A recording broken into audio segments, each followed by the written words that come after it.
Salam Bapak Ibu yang dikasih oleh Tuhan. Jumpa lagi bersama dengan saya, Pendeta Uciap. Perkenankan saya untuk menyampaikan kebenaran firman Tuhan dengan sebuah tema tentang riset. Nah, apa itu definisi riset dan apa fungsinya riset dalam kehidupan orang percaya? Mari Bapak Ibu tetap ada bersama dengan saya untuk kita belajar bersama-sama. Kita mengupas tuntas kebenaran firman Tuhan ini sehingga kita sampai pada satu kesimpulan yang saya percaya akan memberikan kekuatan, bahkan akan memberikan sesuatu yang baru bagi seluruh kehidupan kita sepanjang minggu ini. Saya sungguh meyakini Bapak Ibu Saudara-saudari sekalian yang saya kasihi dalam Tuhan Yesus Kristus, bahwa kita semua punya perangkat elektronik. Ada yang namanya laptop, komputer, smartphone, smart televisi, smartwatch, dan masih banyak lagi perangkat elektronik lainnya.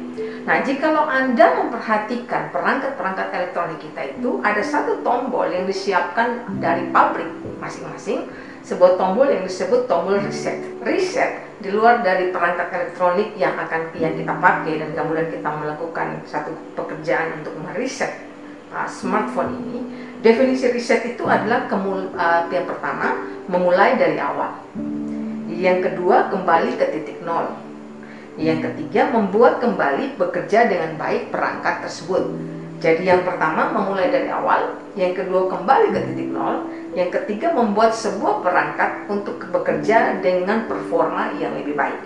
Jadi riset itu adalah untuk kita kembali memulai sesuatu dari nol lagi, dari titik awal lagi. Atau jikalau Anda punya smartphone yang sudah kepenuhan, Anda punya laptop yang sudah penuh diisi dengan berbagai aplikasi, jalan satu-satunya untuk membuat perangkat itu menjadi lebih baik performanya, menjadi lebih maksimal dia bekerja, maka harus ada satu tombol yang dilakukan, yaitu reset.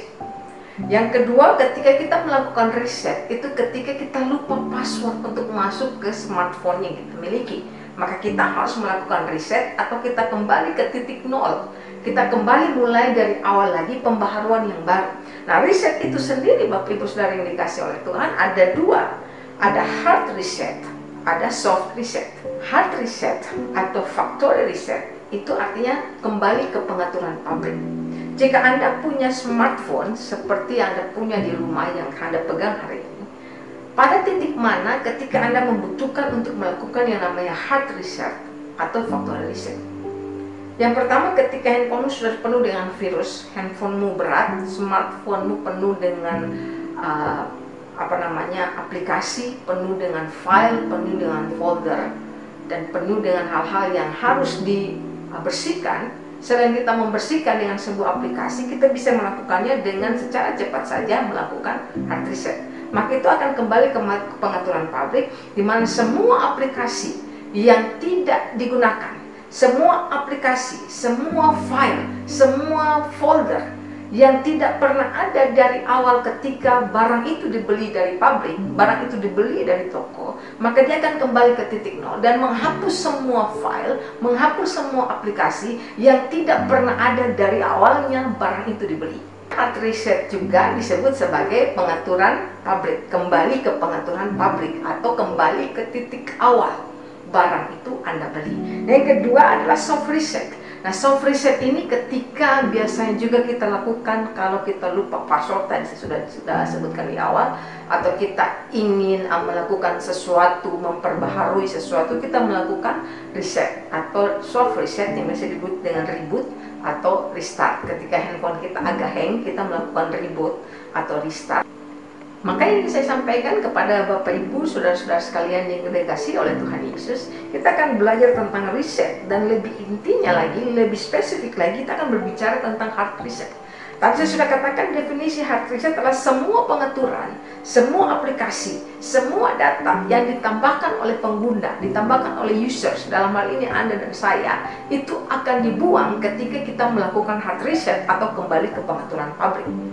Nah, dalam kehidupan kekristenan pun kadangkala ketika kita sudah melangkah terlalu jauh, kita sudah penuh dengan aplikasi-aplikasi, kita sudah penuh dengan data-data, kita sudah penuh dengan persoalan beban kehidupan ini, kita butuh yang namanya hard reset. Kita kembali ke pengaturan pabrik, kita perlu membuang semua hal itu untuk kita kembali mulai dari titik awal lagi. Dan kata lain, kita bisa refresh lagi kehidupan kita. Baik Bapak Ibu Saudara-saudara sekalian, karena kita orang percaya, kita orang Kristen, maka kita wajib buka kebenaran firman Allah. Mari buka bersama dengan saya dalam Lukas pasal yang ke-15 sebelum kita melanjutkan kebenaran firman Tuhan ini lebih jauh lagi. Lukas pasal 15 ayat yang ke-11 sampai dengan ayat yang ke-24. Saya percaya bahwa Bapak Ibu Saudara-saudara sekalian sudah berulang kali mendengarkan kisah ini, mendengarkan cerita perumpamaan tentang anak yang hilang. Sebenarnya perikop itu berbicara tentang yang hilang-hilang, domba yang hilang, anak yang hilang, dirham yang hilang, dan sebagainya. Nah, pada kesempatan kali ini kita berbicara tentang perumpamaan anak yang hilang.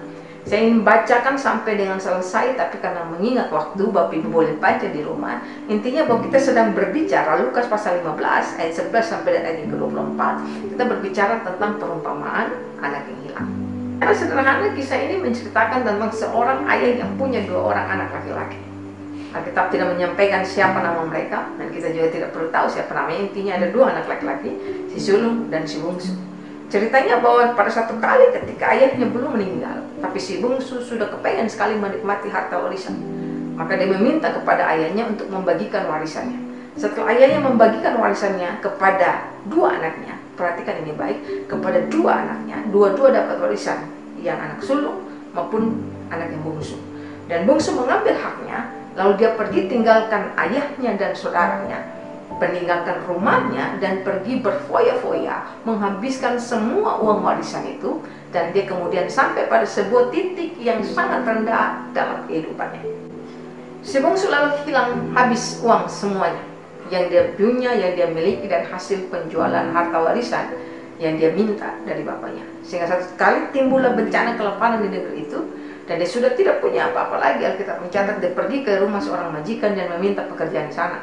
Dia dapat pekerjaan, dan tahu pekerjaannya, disuruhnya lah yang punya pekerjaan itu untuk pergi ke ladang dan jaga babi. Bayangkan, dia anak orang kaya. Alkitab mencatat dia minta warisan. Orang yang mampu saja yang mampu untuk berbagi warisan kepada anak-anaknya. Lalu kemudian orang tuanya masih hidup, saudaranya masih hidup.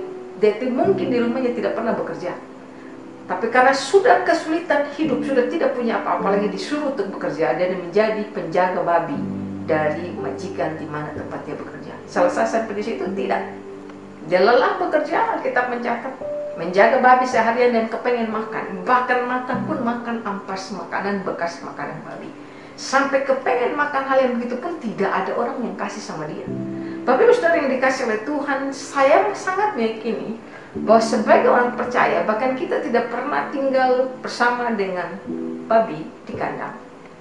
Sesusah-susahnya dan semiskin-miskinnya kita, mungkin kita tidak pernah makan makanan babi. Kita tidak pernah makan satu tempat dengan babi, apalagi sampai makan ampas makanan babi itu untuk kita isi perut kita sesusah-susahnya kita. Anak bungsu ini dari seorang yang punya jabatan di rumahnya, seorang yang diberkati di rumahnya, seorang yang dipelihara di rumahnya, memilih untuk keluar dari rumah bapaknya dan pergi ke sebuah negeri yang tidak diketahui dan menjadi budak di sana, lalu kemudian menjalani kehidupan yang penuh dengan kehinaan. Di titik di mana dia pengen makan ampas makanan babi, di titik itu dia menyadari, sehingga dia berkata, di rumah bapakku banyak makanan, tapi di sini aku mati kelaparan. Bahkan di rumah bapakku punya banyak orang upahan. Bayangkan, bapaknya mengupahi orang untuk tinggal bersama dengan bapaknya, bekerja bersama dengan bapaknya. Artinya bapaknya bos, dia juga otomatis anaknya bos. Tapi dia memilih untuk meninggalkan itu semua dan menjadi orang upahan di negeri orang. Dan ketika menjadi orang upahan di negeri orang, kesulitan kehidupanlah dia. Alkitab mencatatkan dia menyadari hal itu. Aku di sini mati kelaparan. Ketika sadar akan hal itu, dia lalu bangkit dan rindu bapaknya, kembali kepada bapaknya. Bapak Ibu Saudara yang dikasih oleh Tuhan, ini yang terjadi dengan si bungsu. Dia mengalami yang namanya heart reset, kembali ke pengaturan awal, kembali menyadari siapa dirinya. Maka manfaat dari heart reset itu adalah yang pertama, mengembalikan identitas kita yang semula. Banyak orang hidup bergelimang dosa, meninggalkan Tuhannya, meninggalkan bapaknya, meninggalkan panggilannya, meninggalkan identitasnya untuk berada di luar sana, yang bukan dirinya, yang bukan identitasnya. dan melakukan banyak perkara di sana sampai pada satu titik baru kemudian dia menyadari bahwa this is not me, ini bukan saya. Di mana kita menyadari, sampai titik di mana kita menyadari bahwa saya bukan seperti ini. Maka disitulah kita butuh yang namanya heart reset, kembali ke pengaturan awal, kembali ke pengaturan pabrik. Maka heart reset itu sebenarnya, reset itu sendiri sebenarnya hadiah dari pencipta kepada ciptaannya. Saya ulangi, reset itu sendiri artinya apa? Hadiah dari pencipta kepada ciptaannya. Ketika anak bungsu ini menyadari betapa rendahnya hidupnya, betapa hina dirinya, betapa sudah hampir sama seperti binatang kehidupannya, dan dia sadar betul bahkan ini bukan saya. Maka heart reset mengembalikan identitas diri seseorang. Kadang-kadang kita berperilaku, kita berkelakuan tidak seperti seharusnya kita berperilaku. Kita lupa siapa kita lupa identitas kita, bahwa kita adalah anak-anak Allah. Dan kalau kita menyadari bahwa identitas kita adalah anak-anak Allah, maka kita akan hidup semestinya sebagai anak-anak Allah. Identitas itu melekat penuh dan tidak bisa dilepaskan. Hari ini saya ada di gereja, maka saya sebagai anak Tuhan. Dan ketika saya ada di luar gereja, maka saya tidak lagi menjadi anak Tuhan. Tidak. 1 Korintus 5 yang ke-17 berkata begini, bahwa jadi siapa yang ada di dalam Kristus, ia adalah ciptaan baru, yang lama sudah berlalu, sesungguhnya yang baru sudah datang. Nah, kata baru berasal dari bahasa Yunani kainos. Saya ulangi, kata baru berasal dari bahasa Yunani kainos. Nah, kata kainos itu punya pengertian segar, baru dibuat, belum pernah digunakan atau belum pernah dipakai, sangat terkini atau kekinian sekali.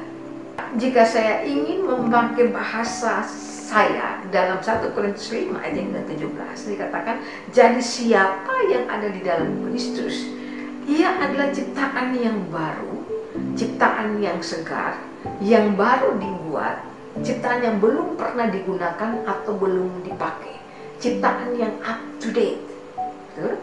Yang lama sudah berlalu, sesungguhnya yang segar, yang baru dibuat, yang baru diciptakan itu sudah datang.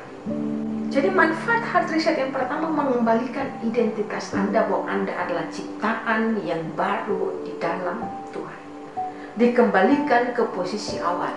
Anda baru diciptakan, Anda baru digunakan, Anda segar seperti roti fresh from the oven.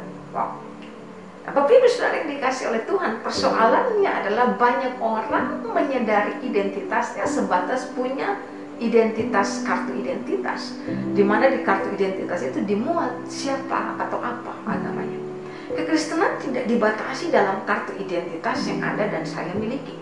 Identitas kita itu berlaku 1x24 jam dimanapun kita berada, bahwa kita adalah anak-anak Allah. Kita adalah pribadi Kristus, di mana Kristus ada di dalam kita, Kristus berdiam di dalam kita. Identitas kita adalah kita pengikut Kristus.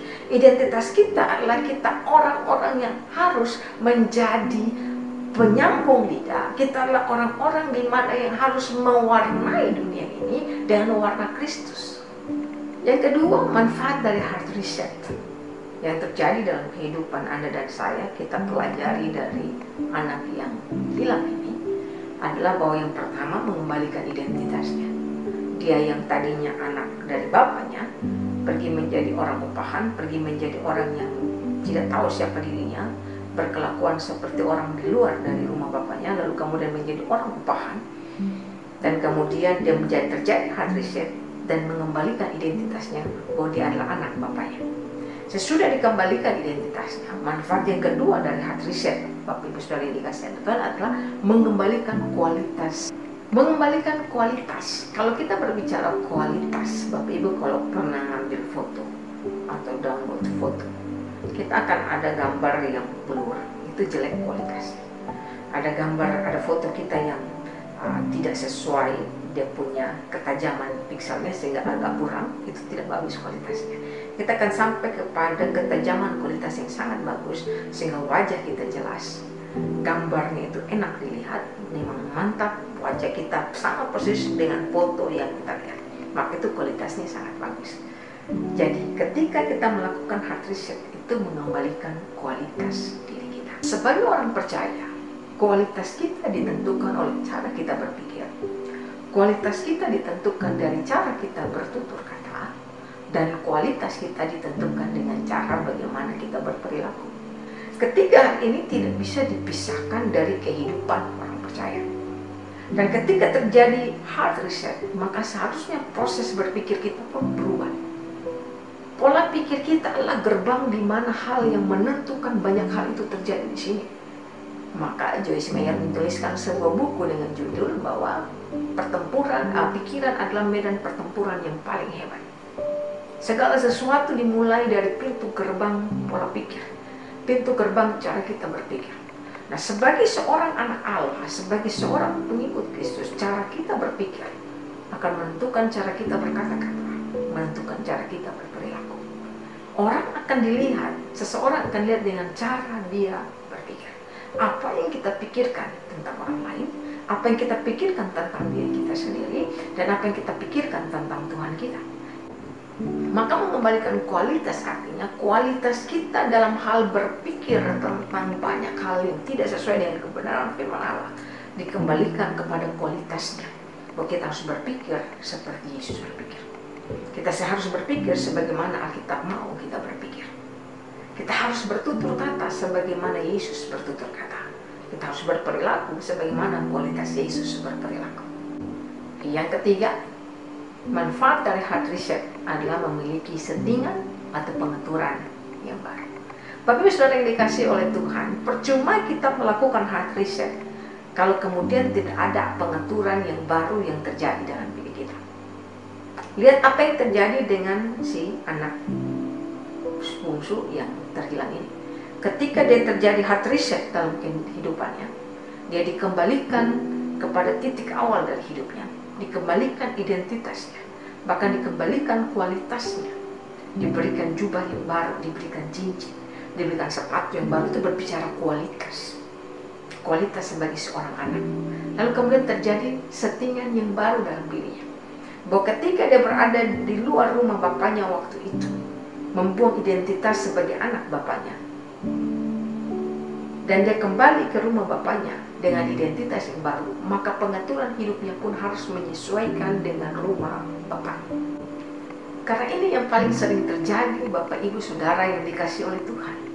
Banyak orang menyebut dirinya orang percaya atau orang Kristen, tapi ketika terjadi heart reset dan sudah kembali ke pengaturan awal, harusnya terjadi pengaturan baru dalam dirinya. Tapi yang terjadi adalah dia sudah mengaku sebagai orang percaya, hidupnya masih seperti pengaturan hidup sebelum percaya Kristus. Hidupnya masih sama seperti ketika dia belum mengenal Kristus. Maka itu belum terjadi heart reset di dalam dirinya. Itu mungkin hanya soft reset, belum kembali ke pengaturan awal. Nah, settingan yang baru yang terjadi dalam diri kita ketika kita terjadi heart reset adalah settingan yang sesuai dengan apa yang Tuhan kehendaki dalam diri kita. Kita hidup seperti Paulus berkata, aku hidup tapi bukan aku lagi yang hidup dalam diriku, tapi Kristus yang hidup di dalam aku. Itu settingan yang baru. Sehingga ketika kita sadar betul bahwa dalam diri kita terjadi settingan yang baru, ada Kristus yang hidup dalam diri kita, maka kita tidak hidup sesuai dengan apa yang kita mau, tapi kita hidup sesuai dengan apa yang Kristus mau dalam keseharian, dalam pelayanan, dalam dunia kerja, di mana saja kita berada, Kristus selalu dipermuliakan. Amin. Buat kebenaran firman Tuhan,